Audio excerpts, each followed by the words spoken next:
أعوذ بالله أعوذ بالله من الشيطان الرجيم بسم الله الرحمن الرحيم الحمد لله والصلاة والسلام على رسول الله.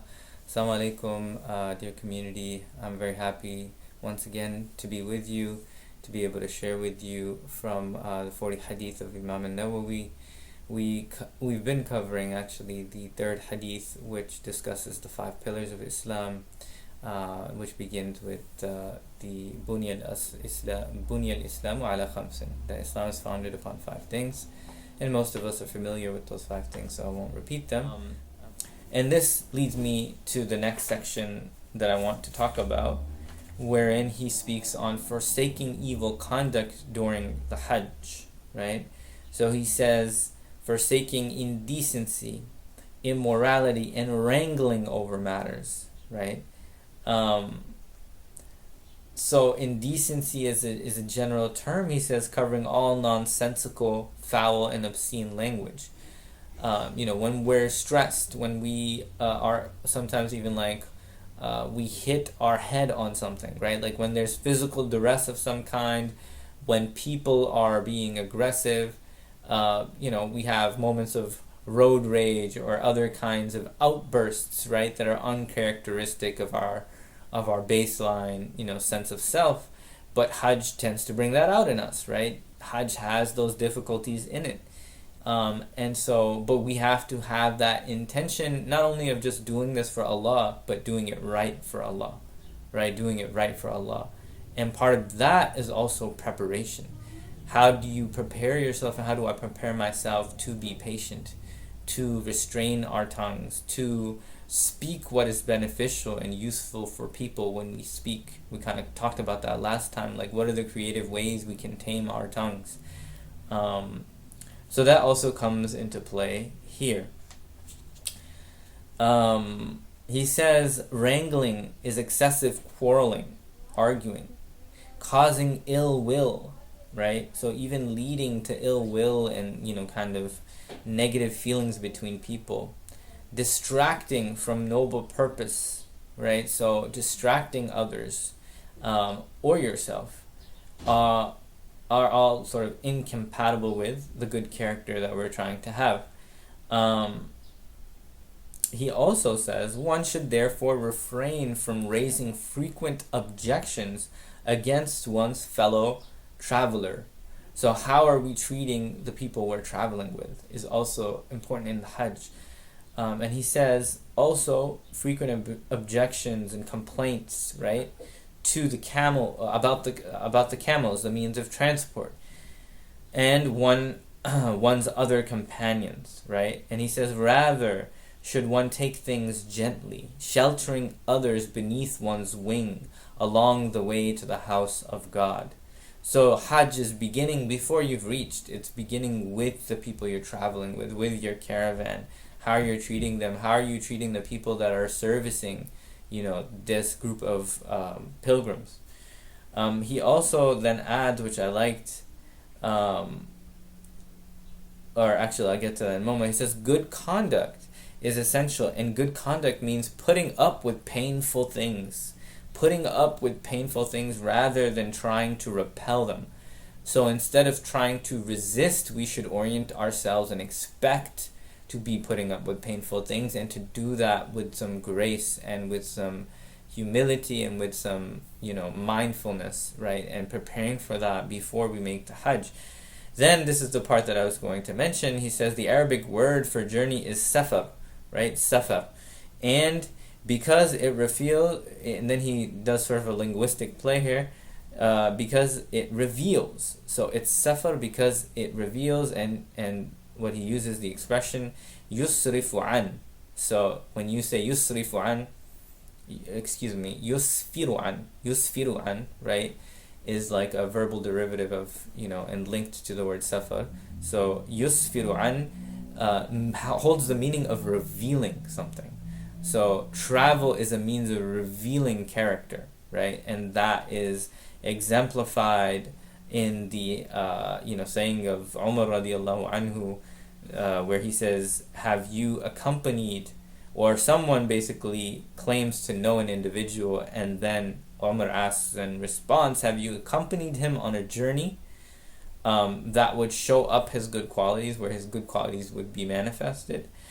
And since the answer was no, he told him, then I don't see how you can know the individual. So travel really, the element of travel in the Hajj also speaks to who we are. I think who we are in our worst moments is a revelation of our character at some level. I mean, because we're being tested in those moments.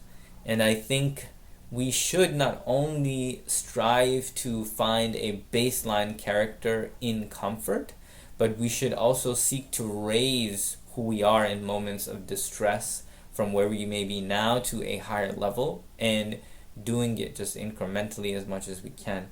So we have to work on both aspects, when we're in times of ease and distress. And so that's something. He also had an interesting section on going on foot. Now, going on foot on the Hajj seems like a lot today, and I think it would be, right? But he encourages it, in this. But he also adds, even at that time, that some scholars maintain that transport is better in view of the outlay and provision involved, and because it is less disturbing and painful and more conducive to a safe completion of the pilgrimage. He did say also that, like, walking between the various Hajj rituals when you're going to and fro between Mecca, Arafah, and Mina is even more strongly recommended than on the road to Mecca. So obviously, I don't think, we should get the idea that we shouldn't fly into Mecca, but there could be a question in someone's mind of like, hey, should we be walking between all the rituals and just shunning any transport? I looked up just what people had to say around their experiences around the Hajj. I myself, have not yet had the blessing of performing it, but I think that what I gleaned from people's experiences is that even with the public transport, it's still very taxing because of the logistics of everything. You end up walking a lot more than you imagine.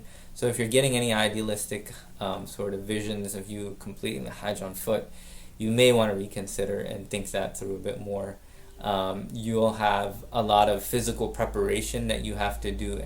Anyway, I think that's one aspect we can take away from this, is that, it is a physically demanding journey, and just as you may prepare for a marathon or athletic event, you should also physically prepare to perform the Hajj, like through exercise, through healthy diet, through really working yourself up. I think that's a good takeaway, from this section as well.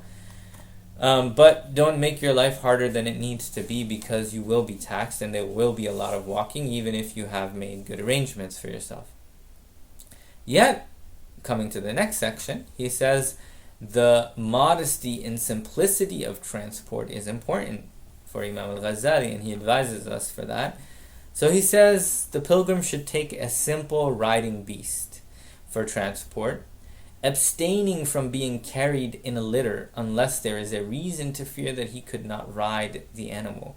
So the litter being, those almost like, I don't know, I'm just going to use the word basket, for that they would often use to transport women and children on the backs of beasts. So he's saying, you may not, don't use it unless there's some serious need for that. And then he says there are two considerations of why during the Hajj in particular he's sort of shunning people from using those. He says, spare the camel from the pain of bearing the litter. Spare the camel. Avoid an air of ostentatious luxury. Avoid an air of ostentatious luxury. The Prophet ﷺ made the Hajj on a riding camel with a worn saddle and tattered pad, and the cost of it being 4 dirhams. Right? So he takes us back to the simplicity of the Prophet ﷺ, and he reminds us that simplicity is actually a sunnah, right? That we shouldn't overlook as an important sunnah. Sometimes we become ritualistic in terms of the way that we look at sunnahs to the detriment of other important aspects of the sunnah right? So it is the sunnah to have simplicity and not to kind of display pomp, right, vis-a-vis various means that we have at our disposal. I think that's something we could take away from today, and we could think about reflecting. So comfort and ease for one's family or one's self is distinct from, unnecessary displays of social status. If anything, the Hajj should be reminding us that we're all servants of Allah, as especially with the ihram, it's removing, right, the traces of who we are in this worldly life and reorienting us to who we are before God, right? And who we are before God is not based on what we own and possess and what we are in a position to display, not on our social ranks and status. So it is something to really think about as you perform, and inshallah as I will perform my Hajj in the future. I'd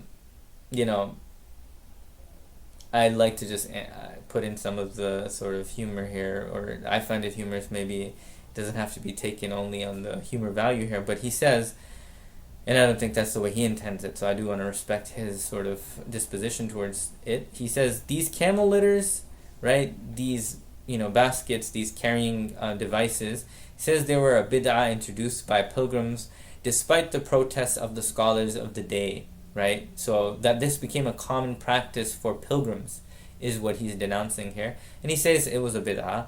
And he says that, he mentions like one of the early scholars caught up with the traveling companions from many lands. And he says, all the pilgrims I saw had beasts of burden, animals carrying luggage, and riding camels.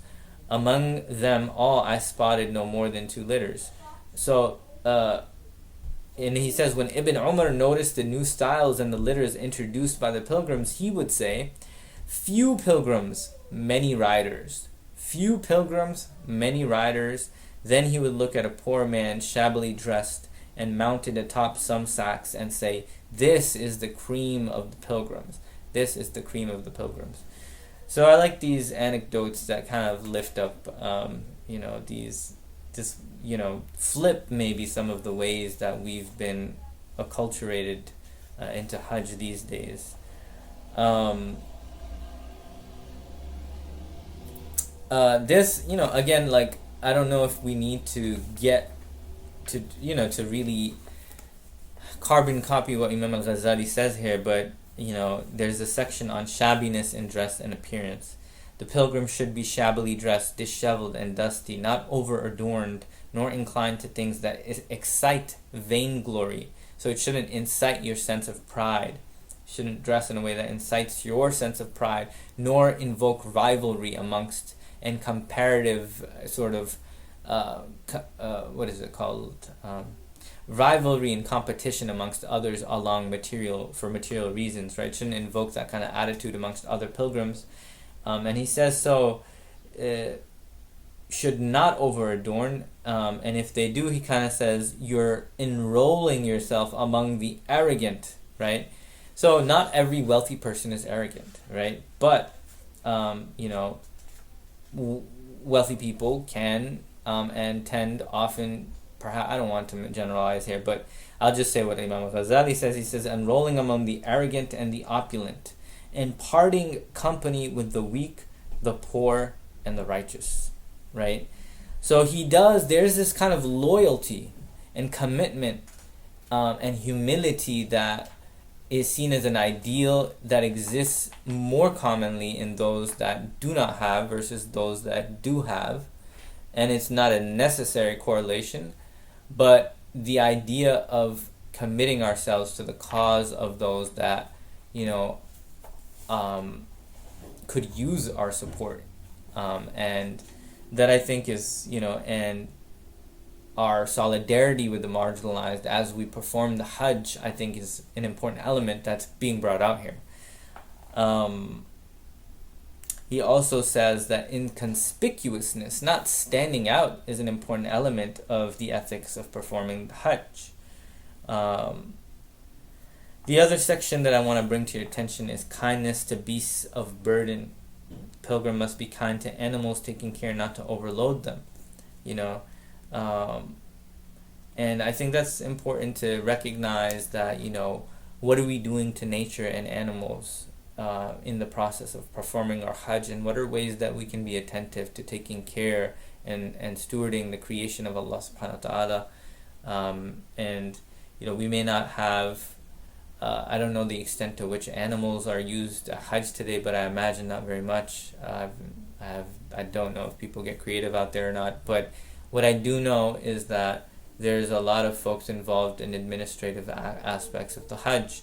Not all of the people that make Hajj possible, the working class that makes the Hajj possible, should really be treated with full sense of, be perceived as full humans with their full sense of dignity in the way that we interact with them, in the way that we present with them. So, and that we don't, well, I'm paying you, so why aren't you doing all these things that you're supposed to be doing, right? Why are you being lazy? Hajj is not the time to be, first of all, in that kind of mindset, and secondly, that if Imam al-Ghazali is talking about treating the beasts right during the Hajj and is an important ethical principle, humanity is a whole different level, right? And so the way we treat people on our way is so important, and while we're there. Two more points and inshallah we'll conclude. I know it's getting long, so I know this, this will be split in half, so inshallah you guys will have watched the first half by now, and this will be part of the second half. So concluding on two basic points here. Imam al-Ghazali was also concerned with economics, as you can see in the ways that we perform our Hajj. And so he says one should refuse to pay sales taxes, for three things get overpriced and reprehensibly taxed, right? I just wanted to point that out, that sometimes people exploit, and overprice things, but Imam al-Ghazali stood against that. He very much stood against that, and, was aware of it. And that's something that maybe we can just take as food for thought, and reflect on how that may apply today. Finally, the pilgrim should face with equanimity the expense he incurs to provision himself and acquire an offering, as well as any financial or physical loss or mishap that may befall him. So essentially, you want to have a sense of, an expectation and an attitude that if I'm giving up and sacrificing financial and physical resources for this trip, and if on the course of this trip some mishap or difficulty occurs, that is my sacrifice for Allah subhanahu wa ta'ala, and I'm going to deal with it with grace and equanimity, not complaining, not yelling at people suddenly, not etc., right? He's reframing those misfortunes. He says misfortune on the way to the pilgrimage, unexpected mishaps, should be equated with spending in the way of Allah, in the cause of God, fi sabilillah. So that's a good reframing for us to keep in mind, because oftentimes mishaps occur in these larger journeys. Then finally, he says one indication that a pilgrimage has been accepted, they say, is when a pilgrim abandons his sinful ways, exchanging his idle companions for righteous brothers and sisters, and forsaking the haunts of frivolity and heedlessness in favor of gatherings of remembrance and vigilance. So, there's a certain sense of gravity with which we return, and the greater priorities and the sense of the coming of the next life is strong within us, and our morality and our concern for doing right is heightened when we return, and we see that reflected in the relationships we have and how we choose to spend our time and where we choose to spend our time. So all of that is a sign of an accepted Hajj, for Imam al-Ghazali. So I hope that was very beneficial, inshallah, for each of you. Always open to questions and feedback. You can follow up through Shadia. I know that one of you had asked for the book reference, so if you guys need the book reference, again, just let me know for anything I've used. I want to conclude, inshallah, with a short reading from, once again, Martin Wynn's work, Modern Muslim Theology. It's a great book, by the way. I highly recommend it. This is his critique on our modern sensibility of time, but also how that shows up at the Hajj. So I will read this and simply leave it as food for thought for you. He says, "Now step back and turn but a fraction to have your gaze drawn upward to immense towers, floating far above, scraping the sky." So to give you some context, we're at the Hajj, we're in front of the Kaaba, imagining that we're at the house of God in Mecca, right? And now we're turning back, right, to have our gaze drawn up to these towers floating far above, scraping the sky. There in the middle of this lofty cluster of glass, steel, marble, and concrete stands one building, more than twice the height of all the rest, with the Kaaba resting humbly in the shadows.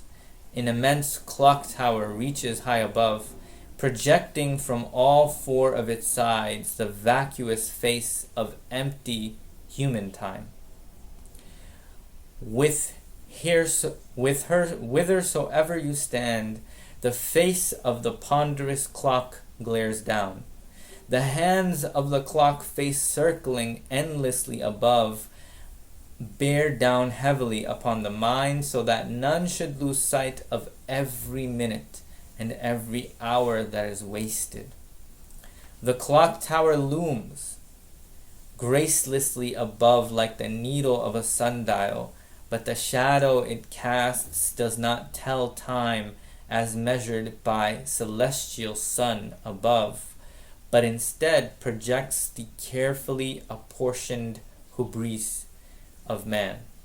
The meaningless majesty of empty time leers triumphant atop this modern-day tower of Haman, a testament to Mammon.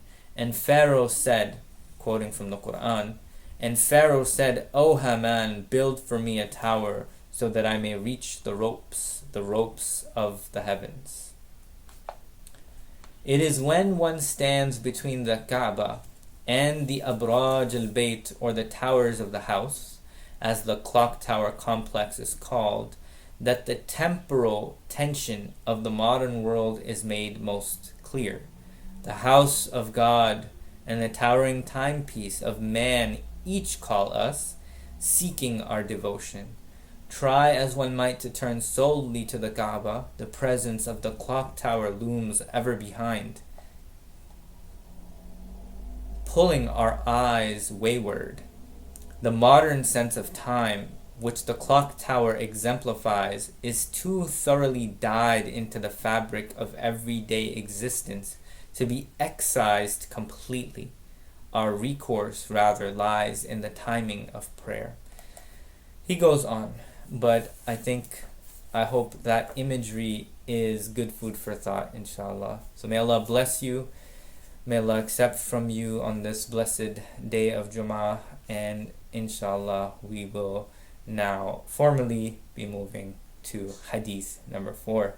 Allah bless you guys, and I look forward to our next session. Assalamu alaikum wa rahmatullahi wa barakatuhu. ربنا آتنا في الدنيا حسنة وفي الآخرة حسنة وقنا عذاب النار. آمين.